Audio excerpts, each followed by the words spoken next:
Wow, qué bendición estar acá. Antes de que te sientes, saluda al que tenés al lado, decirle qué lindo que estás acá, prepárate, que Dios tiene algo para tu vida.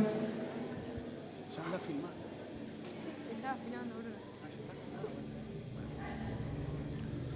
Me voy a fijar me fijo por las redes. Me encanta. ¿Sabe que le dije, decirle al que tenés al lado? Pero era al lado de adelante, del costado, de atrás. Ahora toma tu asiento. Me encanta porque hasta alguna pareja se dieron un buen beso de esos de ósculo santo. Qué lindo poder estar disfrutando la casa, la presencia del Señor. Nosotros los días miércoles estamos hablando acerca de la fe. El otro día escuchamos un excelente mensaje acerca de la espera, porque justamente el arte de la fe es el arte de saber esperar, tener la convicción de algo que se espera, que algo bueno Dios va a traer a nuestras vidas. Y creo que hay un ambiente de fe. Yo estuve disfrutando cada canción de esta oportunidad. Desde la primera canción el Señor nos estaba hablando del fe, que Dios tiene control. Él es el alfa, el omega, el principio, el fin. No sé cómo el Señor va a obrar, pero sí que el Señor lo hará. Y esas son canciones de revelación, canciones proféticas, porque hablan y manifiestan a un Dios. Nosotros tenemos necesidades, nosotros estamos limitados, pero el Señor es ilimitado. Así que no sé cuál es tu necesidad, tu expectativa, tu condición, pero si algo quiero decirte es que Dios quiere bendecir tu vida, que Dios quiere manifestarse más allá de donde estás ahora. Dios es un Dios de los imposibles, un Dios de propósito, un Dios que tiene el control de toda la historia y también de nuestra historia. Y justamente hablando de la fe, podemos decir que la fe es el lenguaje de Dios. Al Señor le gusta la gente que habla fe, que se maneja en ese lenguaje, en esa dimensión. Es un lenguaje, como todos los lenguajes, tenemos que aprenderlo. ¿Cómo lo aprendemos? Descubriendo cada día una nueva palabra, una nueva dimensión, una nueva actitud que Dios quiere, pero eso viene cada día y muchas veces aprendemos de la fe equivocándonos. Justamente parte de eso vamos a hablar en esta noche. No tenemos que hacerlo todo perfecto ni ser perfectos, pero la fe se manifiesta por encima de todo porque la fe revela a Dios. La fe muestra lo que Dios quiere hacer por encima de cualquier circunstancia. En esta noche nos acercaron un pedido de una persona muy querida, una mujer que está peleando por su vida, y nosotros creemos por medio de la fe que no hay circunstancia en la cual Dios no va a manifestar un propósito. Por eso es imposible vivir sin fe, es imposible agradar a Dios si no aprendemos a hablar este lenguaje de la fe. Y yo quiero hacer una especie de síntesis, que juntos podamos ir como redefiniendo o recordándonos algunos aspectos de la fe que son importantes. Mucha gente, como Palito Ortega, decían: yo tengo fe, pero no sé qué tipo de fe. Algunos tienen fe en la fe, otros tienen la fe en las circunstancias que van a cambiar, en alguna persona, pero nuestra fe es una fe en Dios. Jesús dijo: tengan fe en Dios, y cuando los discípulos decían: Señor, aumentanos la fe, es querer ir más allá del nivel de fe que ellos estaban en ese momento. Repasemos un poco el ciclo de la fe, podríamos decir.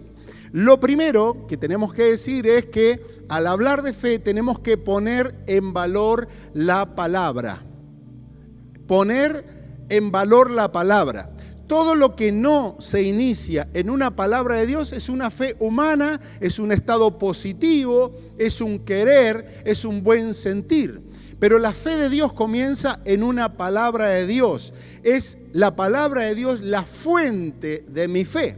Si alguien quiere tener fe en Dios, debe amigarse con la palabra de Dios. Creer que todo, absolutamente todo lo que Dios ha dicho y dice es una verdad, es una realidad en Dios, y es algo que ninguna circunstancia la va a poder modificar porque Dios lo dijo. Siempre hablé de esos primeros tiempos donde Andrea estaba iniciándose en la fe y siempre valoré sus oraciones, le he contado en alguna otra oportunidad. Cuando ella al orar usaba menos palabras que yo, pero más contundentes. Palabras sencillas como esa oración que ella siempre decía: demuestre Jesús.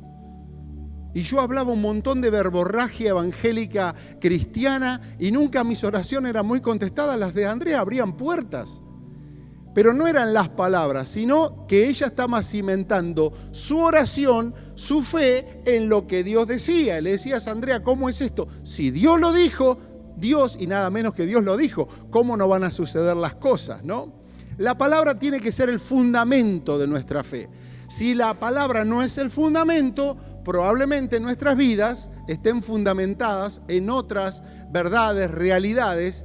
Y la verdad es que todo lo que se corre fuera de la palabra de Dios es inestable, es inestable. No es digna de confianza. Todo lo que amerita nuestra confianza, pero inestable, va a ser una vida inestable, una fuente de seguridad inestable. Nos va a defraudar esa fuente de confianza errónea. Una puede ser el dinero, tan importante y necesario. En estos días hemos amanecido, bueno, todos los días, no sé hace cuántos años venimos amaneciendo, y de alguna manera todos terminamos viendo a cuánto está el dólar, cómo está la economía, qué pasó con la guerra, cómo impacta esto en las bolsas. Yo no entiendo de economía, pero sí sé que cualquier movimiento global en el mundo va a afectar una bolsa que afecta cuando yo voy a un supermercado, va a afectar mis sueños. Y justamente el dinero es inestable. Justamente el Señor exhorta, manda a los ricos de este mundo que no pongan su confianza en las riquezas que son inciertas. Y hay gente que hace girar su vida, todas sus decisiones, en base a su dinero. No son personas interesadas, no son personas que aman el dinero, pero si todo está condicionado a tus horas y cúmulo de horas que tienen que ver con trabajo, porque detrás de eso hay una necesidad lógica de seguridad, pero ese dinero maneja tu agenda, tu salud, tu tiempo, tus relaciones, probablemente se está hablando de un fundamento equivocado. Las personas son fundamentos equivocados, la palabra te dice una verdad y la gente tiene su verdad. Y muchas veces nosotros condicionamos nuestra vida a lo que opina la gente y lo que dice la gente y el parecer de la gente. Otro fundamento inestable son las circunstancias. Por eso todo esto es un enemigo de nuestra fe, atenta nuestra fe. Y las circunstancias difíciles son difíciles y nos afectan. No hay persona de fe que no es afectado, porque hay cosas que son pequeños problemas, pero hay cosas que se instalan en nuestra vida, que pueden llegar a manejar nuestra vida, nuestra salud, nuestro ánimo, porque son problemas graves. Son problemas graves.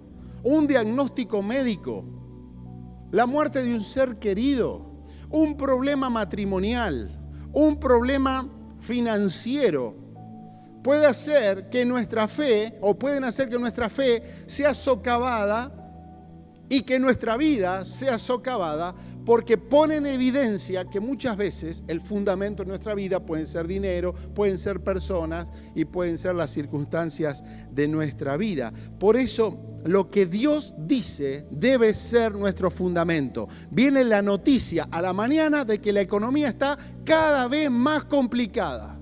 ¿Qué manera de erradicar eso puedo tener yo? ¿Cómo puedo seguir adelante con mi ánimo? Decir, pero yo tengo que ir al mercado, tengo que pagar los impuestos, o sea, para simplemente sobrevivir. ¿Dónde queda mi sueño? ¿Dónde queda mi proyecto de expandirme, de ampliarme? Todo nos lleva a confiar en lo que Dios dice. Y yo no sé cómo Dios lo va a hacer, pero si mi confianza está en lo que Dios dice, todo lo que Dios dice y desea para mi vida se va a cumplir. Yo deseo abrazar esa palabra terapéutica para mi alma y sé que voy a seguir adelante porque Dios gobierna por encima aún de la economía, de las personas y de las peores circunstancias que yo tenga en mi vida. Ahí se inicia la fe, en la palabra. Por eso somos insistidores acerca de congregarnos y exponernos. ¿Dónde está la palabra de Dios? Y aquellos que enseñamos, predicamos la palabra en los distintos lugares, ¿qué responsabilidad tenemos? La gente tiene que aprovechar bien su tiempo alrededor de la palabra con una palabra dirigida, una palabra de Dios, una palabra que la gente absorba para su vida y fundamente su fe en esa palabra. Lo segundo importante en el ciclo de la fe es el valor de la obediencia. Ahí se nos complica un poco porque muchos somos abiertos y conocemos la palabra. Y una vez tras otra Jesús dice que es bueno conocer la palabra. Escudriñen las escrituras, profundicen. Pero también Jesús decía, les voy a comparar a aquel que oyó la palabra y la puso por obra. O sea, con ese cuentito nos está diciendo que no es suficiente saberla. ¿Cuántas veces hemos perdido la fe sabiendo la palabra de Dios? Significa que muchas veces tenemos que creer la palabra de Dios, pero obedecerla. ¿Qué significa obedecer la palabra de Dios? Ni más ni menos que sujetarme, amoldarme a la verdad de la palabra de Dios. Y la palabra de Dios tiene esa rara cualidad de molestarme, porque lo que Dios dice muchas veces no condice con lo mejor que piensa mi mente y mi razón. Recordá muchos eventos de tu vida. Yo puedo recordar un montón de los míos que me fue mal, creyendo que Dios estaba equivocado, creyendo que yo tenía la razón, mintiéndome a mí mismo, adaptando cierta palabra de Dios a mis intereses, a mi sabiduría y a mis buenas intenciones, porque no es necesario tener la intención de pecar ni hacer nada malo con Dios, pero muchas veces no hacemos exactamente lo que Dios quiere que nosotros hagamos. Saúl fue uno que dijo, Señor, he hecho todo conforme a tu palabra, y estaba diciendo la mitad de la verdad, porque estaba no haciendo todo, sino casi todo, pero el casi lo hacía vivir en una mentira. Entonces, es importante el valor de mi obediencia. No todos los que sabemos la palabra de Dios sujetamos nuestra vida a lo que Dios nos dice. Por eso, si no obedecemos, no poseemos, no entramos en ese ciclo activo de la fe. Y voy a ser bendecido y voy a ser guiado por Dios, teniendo el respaldo de Dios en la medida que esa palabra de Dios se cumple en mi vida y se cumple por mi obediencia. Tercer paso es el valor de la perseverancia. El valor de la perseverancia, estamos hablando de fe. ¿Por qué la perseverancia? Porque no solamente tengo que conocer, tengo que obedecer, sino plantarme durante el paso del tiempo en una condición de seguir creyendo, aun cuando las cosas no se van cumpliendo. Perseverar es comenzar un camino y hasta que no llegue al final yo no me detengo. Pero muchas veces empezamos con una gran cuota de emoción en la fe, envalentonados por mucha palabra, pero muchas veces las circunstancias, estados de ánimo y bueno, cuestiones que pueden pasar por el camino, me van desanimando, me van sacando la vida de la fe y termino perdiendo esa perseverancia. Por eso, si yo, para vivir en fe, necesito oír la palabra de Dios, tengo que aprender a desoír otras voces. Si yo quiero obedecer la palabra de Dios, probablemente voy a tener que en muchas circunstancias desobedecer a otros señores y a otros impulsos. De igual manera, si yo quiero ser perseverante, debo asumir una actitud que me impidan ser un inestable, un inconstante, la dejadez, ser dudosos. Como dice la palabra, el hombre, la persona, el ser humano de doble ánimo es inconstante. Los inconstantes tienen dos ánimos. Y esto va más allá de nuestra personalidad. Unas estructuras emocionales son más inestables. Pero la fe habla de una persona tosuda, de una persona que está siguiendo, perseverando, porque tiene una gran convicción de la fe. Por eso, si no aprendemos a perseverar, no vamos a llegar a ningún lado, ¿no? En cuarto lugar, creo que son 5 lo que hemos apuntado en este ciclo de la fe. Estamos repasando juntos, ¿no? ¿Cómo funciona esto de la fe? Tenemos que hablar del valor de saber esperar, o mejor dicho, el valor de la paciencia.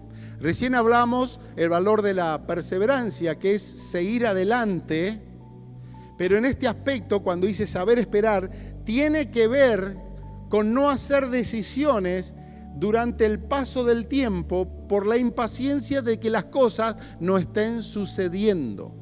Entonces, esto del valor de saber esperar es entender que en el apuro normalmente hacemos malas decisiones. Cuando nos cansamos de esperar, decidimos mal, porque ya no estamos en un proceso volitivo, sino que estamos por impulso de una reacción involuntaria muchas veces. Y podríamos dar un montón de ejemplos de la palabra de Dios. Cuando Dios tuvo un plan, cuando la persona empezó a caminar en obediencia, perseverando, pero en la impaciencia de la espera, hizo algo muchas veces por ayudarle a Dios y estropeó la promesa y el plan de Dios. ¿Cuántos errores han sucedido en nuestras vidas simplemente por impacientes, y hemos hecho lo que no deberíamos hacer? Hemos tomado el fruto que venía bien, pero no estaba en el punto máximo de su madurez para poder disfrutarlo. Y por último, obviamente, tenemos que hablar del valor del cumplimiento. Este valor es un valor del disfrute, es un valor del placer. Es un valor donde yo puedo darle la gloria total a Dios, porque Dios no es hombre para mentir. Y cuando Dios dice algo, cuando Dios proclama un propósito, cuando Dios promete, Dios cumple. Y la ley del cumplimiento es decir, yo no voy a parar de creer, de caminar, de obedecer hasta que vea la obra completa que el Señor hace en mi vida. ¿Cuántos quieren llegar a tiempos de cumplimiento? Pasamos por la palabra, me sujeto por la obediencia, soy perseverante en mis actitudes, no soy impaciente, sé esperar, pero también sé festejar los tiempos de cumplimiento cuando Dios dice, ahora es el tiempo y llegó el momento para que tengas el fruto de la fe. ¿Cuántos quieren seguir siendo personas de fe? No es fácil. El mundo no tiene fe, tiene otros fundamentos. Pero nosotros tenemos que aprender este lenguaje de la fe, porque sin fe es imposible agradar a Dios. San Juan dice, en capítulo 16, verso 21, hablando del cumplimiento, es interesante, dice, la mujer cuando da a luz, cumplimiento, llegó el momento, tiene dolor, porque ha llegado su hora. O sea, lo que te está hablando, que hasta el momento del cumplimiento, el dar a luz, probablemente el proceso esté acompañado con mucho dolor, con mucha incomprensión. Es más, muchas veces Dios le está hablando al profeta diciéndole, explícame cómo se gesta un bebé en el vientre de su madre. Y el profeta dice, no tengo la más pálida idea. Claro, no había ecografía, no había ningún tipo de tecnología para poder ver estas cosas. Lo que le estaba diciendo Dios es que el proceso muchas veces es hasta invisible para nosotros, es un proceso de dolor, pero cuando llega la hora, viene a dar a luz, y después que ha dado a luz un niño, ya no se acuerda de la angustia por el gozo de que haya nacido una persona en el mundo. El fruto de la fe siempre va a estar acompañado por gozo. ¿Cuántos disfrutan esta palabra? Lo que hoy es un imposible va a ser un gozo para tu vida. Lo que hoy es una bancarrota va a ser una prosperidad para tu vida. Lo que hoy es un dolor va a tener significado en la realidad de tu vida, porque la fe tiene que tener su obra completa. Hay un cumplimiento para tu vida y para mi vida. Ahora, yo he querido hablarte en esta noche de lo que se llama la proyección de la fe. Y el primer personaje a la pasadita que quiero hablarte es de Abraham. A mí me encanta Abraham y estos pasajes siempre me reenfocan en mi camino de la fe. Fíjense que si la Biblia habla o la palabra de Dios habla acerca del proceso y el ciclo de la fe, tengo que hablar de palabra, de obediencia, de perseverancia, de espera y de cumplimiento. Fíjense que él recibe una palabra y nos enseña, esto está en Romanos 4, por lo tanto es por fe. Lo que Dios te dice es por fe. ¿Por dónde viene? Por la fe. para que sea por gracia, no por mi obra, sino por la obra del Señor. Estoy en Romanos 4:16, a fin de que la promesa sea firme. Porque la fe nos da fundamento, la palabra de Dios nos da fundamento. La promesa sea firme para toda su descendencia. ¿De qué me está hablando esto? De una proyección de mi fe. Yo hoy estoy creyendo, hoy estoy aprendiendo, hoy estoy padeciendo, hoy estoy caminando, pero esto no apunta a un crecimiento solamente personal, individual, sino que hay una proyección de la fe, dice que esa promesa firme sea para toda su descendencia. Repasamos, Abraham recibe una palabra, él se movió porque hubo una palabra muy amplia, pero la promesa era: haré de ti una nación grande como la arena del mar. Un tipo que se tiene que ir de la casa, que deja su tierra y su parentela, que se va con lo puesto y lo que puede llevar, recibe una palabra más grande que él. Cada vez que nosotros recibimos un desafío de Dios, esa palabra es algo que es más grande que nosotros. Si es más grande que nosotros, yo lo traduzco como imposible, no puede ser, ¿o no es así? Por eso cada vez que Dios desafía a gente en fe, ¿qué dice esa gente como nosotros?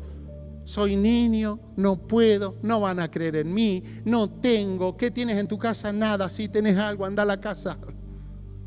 Dios ve algo en nosotros para desafiarnos y dice: ¿qué tenés? ¿De dónde arrancás? Y Dios ve que siempre tenemos algo. ¿Saben por qué? Porque la pobreza no se administra. Dios siempre te va a dar, aunque no tengas nada, algo para creer, algo desde donde tengas una esencia para prosperar en tu camino de la fe. Él tuvo una palabra, tuvo obediencia, dice Romanos que siendo llamado, él obedeció para el salir al lugar que había de recibir la herencia. Hay una palabra, hay un acto de obediencia. Hay una perseverancia. Él creyó en esperanza contra esperanza. No se desanimó y siguió caminando. Y después ahí, Hebreos cuando dice de la fe de Abraham, dice que él esperaba una ciudad. O sea, siguió esperando, pero esperaba plantado en esa palabra que Dios le dio. La proyección de la fe. Y con esto vamos a reflexionar juntos para que podamos salir de este lugar sabiendo que todo lo que nosotros cultivamos en Dios es algo que Dios lo va a usar muy, pero muy, pero muy, pero muy lejos. No se queda en una reunión de un domingo, en un acto en tu casa o en una reunión de entre semana. Dice Hebreos, vení conmigo a Hebreos 11. Muy bien lo de la fe, espectacular. Es la convicción de lo que se espera, todo eso que ya sabemos. Nos da un montón de ejemplos de Moisés, de Abraham, de acá, de allá, de esto, del otro. Pero llega un momento donde me encuentro con algo que no me gusta. Pero lo que no me gusta probablemente puede ser una gran verdad que me haga trascender. Dice, y todos estos, aunque alcanzaron buen testimonio mediante la fe, no recibieron lo prometido. Es como que veníamos bien y de pronto desapareció. ¿Cómo funciona esto? ¿Por qué dice que no recibieron? Pero Dios me dice que no es hombre para mentir y que su palabra se va a cumplir. Dios no puede defraudar. Todos estos monstruos gigantes de la fe recibieron, pero hay muchos de estos que aunque fueron buenos en la fe, no recibieron lo prometido. ¿Sabe lo que Dios nos quiere enseñar? Es que nosotros no somos toda la historia de la fe. Somos un eslabón en una gran historia de la fe. No somos la historia, somos un eslabón, un gran capítulo que no se puede saltear, necesario para darle continuidad a lo que Dios ha planeado a través de nuestras vidas. Estábamos con Abraham. ¿Tuvo problemas Abraham? Yo me quedé con que Abraham era el padre de la fe. Pero me pongo el microscopio en su vida y tuvo un montón de problemas. Lo primero que le pasa es que su papá se le muere. El ser querido se le muere. Su seguridad, su afecto. Se queda solo Abraham. Isaías dice que él se quedó solo. Empieza a prosperar y bendecir. Tiene problemas familiares. Tenés problemas familiares, tenés temas de criterio, de esto y lo otro. Él tuvo un problema y tuvo que resolver. ¿Sabes cómo resolvió el problema familiar? Perdiendo en lo humano, pero ganando en el propósito de Dios. Porque no siempre que perdemos, estamos perdiendo. Hay batallas que ganamos con humildad. Batallas que ganamos con perdón. Hay batallas que ganamos solamente confiando en la promesa que Dios depositó en nuestra vida. Así que si a veces te toca perder, tranquilo, no son las cosas, es quiénes somos nosotros. ¿Te está hablando el Señor? No son las cosas que aparentemente podés perder, sino en lo que sos en Dios. Esta me duele decirle, pero le quiso dar una mano a Dios, se apuró, se impacientó, dijo, el hijo que yo voy a recibir de Dios no va a ser de mi mujer. Y la mujer complotada, bueno, llegate a la criada y ya. ¿Cuántas veces le queremos ayudar a Dios y estropeamos las historias? ¿Y cuántos otros eventos difíciles en la vida de Abraham sucedieron? Y usted dice, este es el padre de la fe, nunca se equivocó, nunca le pasó nada negativo. Toda la historia fue prácticamente negativa. Y voy hasta el final y sigue caminando Abraham, pero un día como todos tenemos que reconocer que somos un eslabón y un capítulo, no somos el libro entero. Y lo único que alcanzó a ver de su promesa de una nación como la arena del mar fue un bebé y otro que quedó ahí dando vuelta. Pero el foco de él fue finalmente lo que vio, un hijo llamado Isaac. ¿Y sabe qué le pasó? Acto seguido, se murió. Voy por Moisés, llamado a conquistar una nación y a depositar ese pueblo en la tierra prometida. Se movió por una palabra, obedeció la palabra a desgano, pero obedeció, perseveró cuando tenía resistencia, cuando estaba en el desierto, cuando había cosas que le limitaban. Él siguió esperando, iba bien, hasta que en un momento se desesperó. ¿Cuáles fueron los problemas que tuvo en el camino? Un montón, su baja autoestima. Dios no lo va a poder hacer conmigo, soy tartamudo, no van a creer en mí, me van a rechazar. ¿Quién soy yo? Tengo un pasado que me condena, soy un prófugo de la ley. O sea, si le querés poner problemas a Moisés, tenía un montón. En un momento estaba haciendo todo bien, se puso la 10 para hacer el ministerio, el suegro dice, te vas a matar la salud, para un poquito. Haciendo algo bueno, pero de mala manera. Y la última, la terquedad, el cansancio, no aguantó la presión.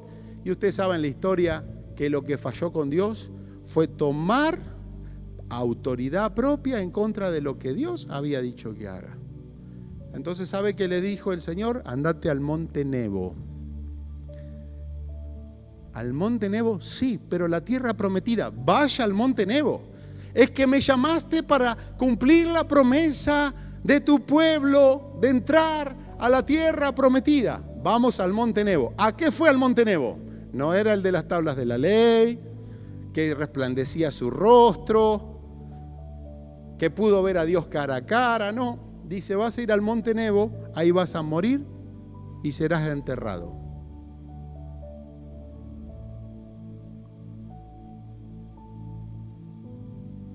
Como fue enterrado también tu hermano cuando murió. Deuteronomio dice, por tanto, estoy en 32:52, solo de lejos verás la tierra, pero allí no entrarás a la tierra que le doy a los hijos de Israel.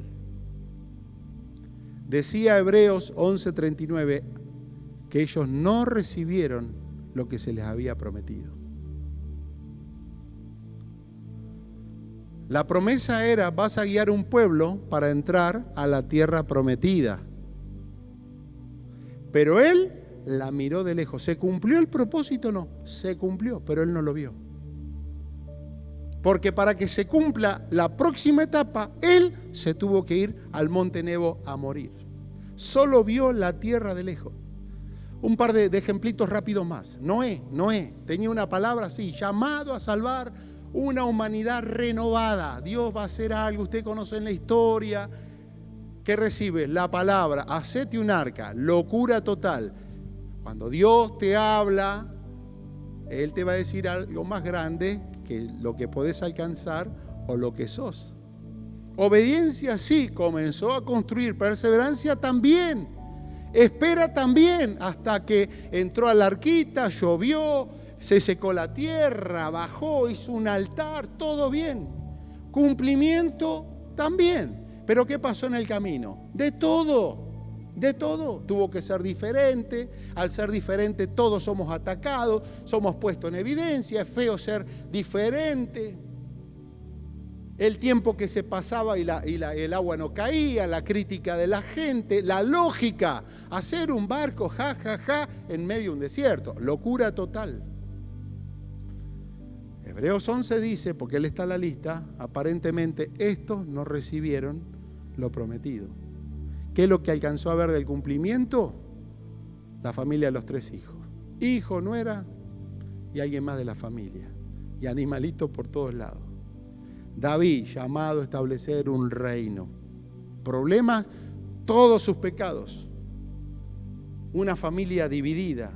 En su familia hubo abuso sexual entre hermanos.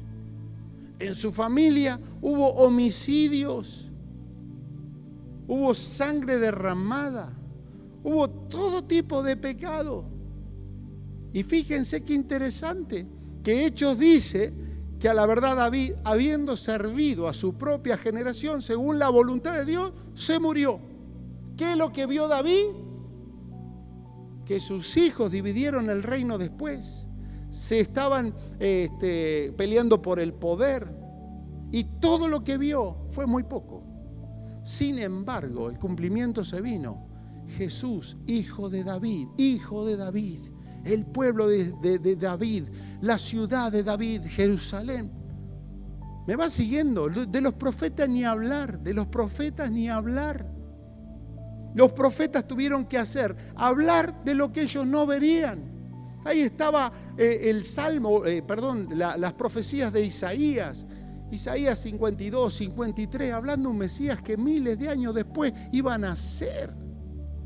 ¿Y qué les pasó en el camino? Les pasó de todo. Le resistieron la palabra, le cavaron cisterna, los asesinaron. Dice la tradición cristiana, porque después Hebreo 11 dice, algunos fueron aserrados. Y dice la tradición cristiana que Isaías murió aserrado. Hermano, ni pensarlo, ¿no?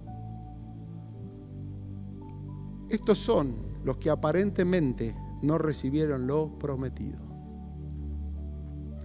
Pero la proyección de la fe me dice que lo que a mí me toca hacer es sumamente importante, porque mi historia no va a terminar con mi vida, mi historia no va a terminar con mi realidad, sino que la historia va a continuar de acuerdo a mi respuesta a la fe con la cual el Señor me está confrontando. ¿Estás conmigo en eso?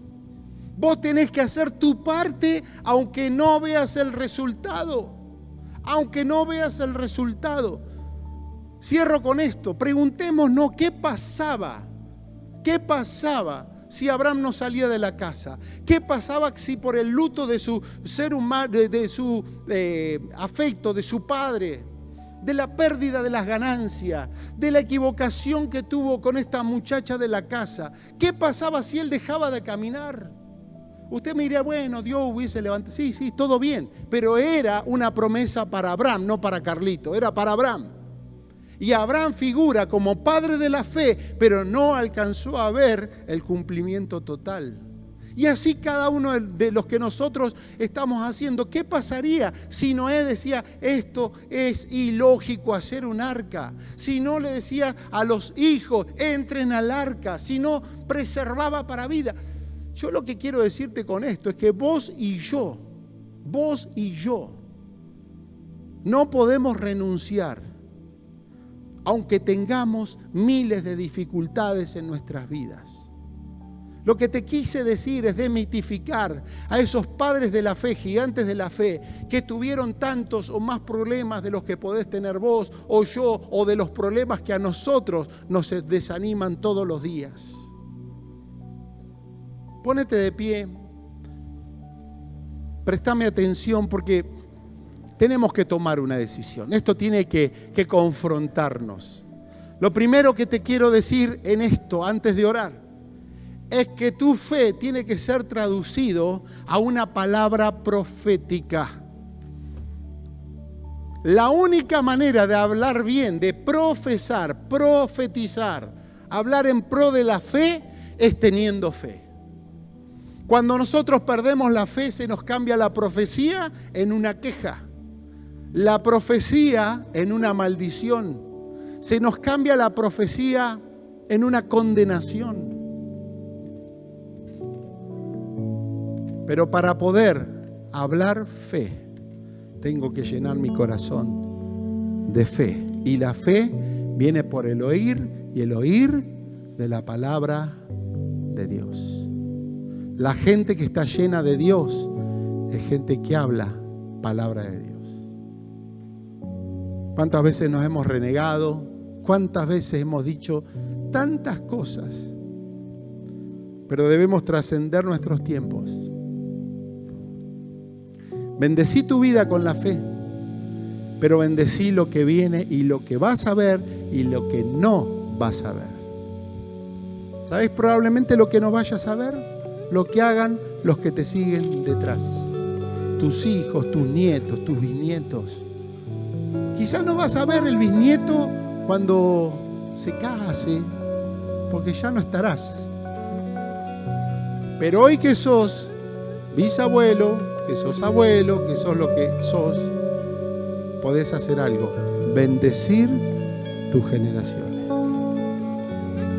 Vos podés bendecir el novio de tu hija, vos podés bendecir el esposo de tu hija, la esposa de tu hijo. Vos podés bendecir tu trabajo, porque hay alguien que seguirá la posta de lo que hoy te toca hacer como un eslabón en el ciclo de la fe. La gente de fe tiene plena confianza en el Señor. Plena confianza. Me encantó la canción. No sé cómo lo vas a hacer, pero tú lo harás. Dios es maestro en cambiarte las lecturas. Cuando vos decís lo peor, te la cambia. En un ratito vos decís. Plena confianza en el Señor, porque fiel es el que prometió. No dejes de actuar, del hacer en la fe. Hacé, tenés que hacer. Lo que el Señor te mandó a hacerlo, hacelo. No importa que quizás no veas el resultado final. Hacelo, hacelo. No te desanimes. No te desanimes. No enfoques tu realidad en lo que estás viviendo y sentís. Nehemías le dijo a los muchachos desanimados: no teman delante de ellos, acuérdense del Señor. La fe se enfoca en el Señor, no en mi circunstancia. Dios grande y temible, peleen por vuestros hermanos, dice el Señor. Peleen por vuestros hijos, por vuestras hijas, por vuestras mujeres, por vuestras casas. ¿Por qué tenés que pelear? Quizá hoy no tengas otra razón que sean tus hijos, pero no te podés doblegar. Vos tenés que seguir adelante. Cerrá tus ojos por un momento y pensá en esas cosas que hoy te están desanimando, esas cosas que son una lucha, esas cosas que te están alienando por dentro, te están vaciando, esas cosas que a veces te desaniman. Pensá en esas cosas que muchas veces te están diciendo hay que renunciar, esto no es, esto no va a ser. Y empezá a pensar en lo que tenés que hacer, en esa condición. Empezá a pensar en todo lo que el Señor hoy quiere que hagas para tu vida. Debes saber que tu obediencia, tu perseverancia, tu espera, tu paciencia, siempre te llevarán a un cumplimiento, aunque no lo veas en tu generación. Hay bendición en tus lomos, hay bendición en tu obediencia, hay bendición en tu perseverancia, hay bendición en tu espera, hay bendición en tus pérdidas, sabiendo que duelen, pero que el Señor sabe que seguís caminando en fe. Te bendecimos, Señor.